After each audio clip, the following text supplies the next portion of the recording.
কোনো পণ্যের ব্যাপারে বলা হয়েছে নিসফ সা আদায় করার জন্য, কোনো পণ্যের ব্যাপারে বলা হয়েছে 1 সা আদায় করার জন্য। সেটা আমাদের টাকার মূল্যে কত হয় ওটা ইসলামিক ফাউন্ডেশন সাধারণত বলে থাকেন। তো আজকে ওই বিষয় মজলিস হলো, তো সেই তালিকাটা এখন আমাদের ডক্টর হারুনুর রশিদ পড়ে শুনিয়ে দেবেন আপনাদেরকে ইনশাআল্লাহ। ওটার মধ্যে যে নোটটা দেওয়া আছে শেষে, ওই নোটটা হলো সবচেয়ে গুরুত্বপূর্ণ, যেটা ভালোভাবে জানা দরকার এবং প্রচার করা দরকার। সভাপতি মহোদয়ের অনুমতি ক্রমে আমি এই ফিতরা নির্ধারণ কমিটির সদস্য সচিব এবং দ্বীনি দাওয়াত ও সংস্কৃতি বিভাগের পরিচালক ডক্টর মোহাম্মদ হারুনুর রশিদ আজকের সভার সিদ্ধান্ত আপনাদের সামনে উপস্থাপন করছি। 1447 হিজরি 2026 খ্রিস্টাব্দ সালের সাদাকাতুল ফিতর হার নির্ধারণ সংক্রান্ত সভার সিদ্ধান্ত।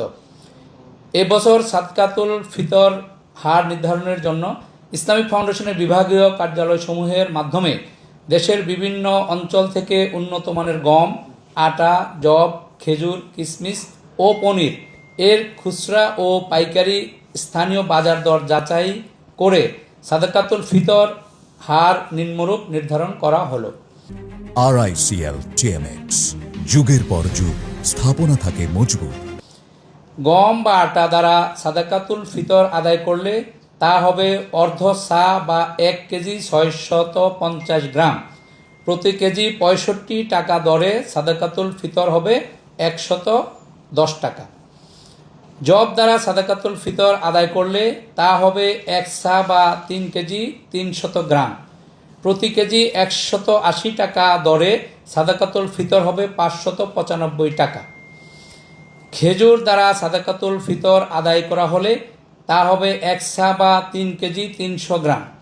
প্রতি কেজি 750 টাকা দরে সাদাকাতুল ফিতর হবে 2475 টাকা। কিশমিশ দ্বারা সাদাকাতুল ফিতর আদায় করলে তা হবে 1 সা বা 3 কেজি 300 গ্রাম। প্রতি কেজি 800 টাকা দরে সাদাকাতুল ফিতর হবে 2640 টাকা। পনির দ্বারা সাদাকাতুল ফিতর আদায় করলে তা হবে 1 সা বা 3 কেজি 300 গ্রাম। প্রতি কেজি 850 টাকা দরে সাদাকাতুল ফিতর হবে 2805 টাকা। উল্লেখ্য, যে কথাটি আমাদের সভাপতি মহোদয় বলেছেন গুরুত্ব সহকারে, দেশের বিভিন্ন অঞ্চলে উপরোক্ত পণ্যসমূহের স্থানীয় বাজার মূল্যের তারতম্য রয়েছে। তদ অনুযায়ী স্থানীয় মূল্য হিসাব করে তা পরিশোধ করলেও সাদাকাতুল ফিতর আদায় হবে।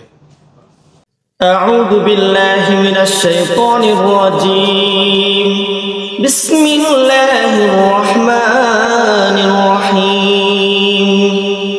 الحمد لله رب العالمين الرحمن الرحيم مالك يوم الدين. إياك نعبد وإياك نستعين. اهدنا الصراط المستقيم صراط الذين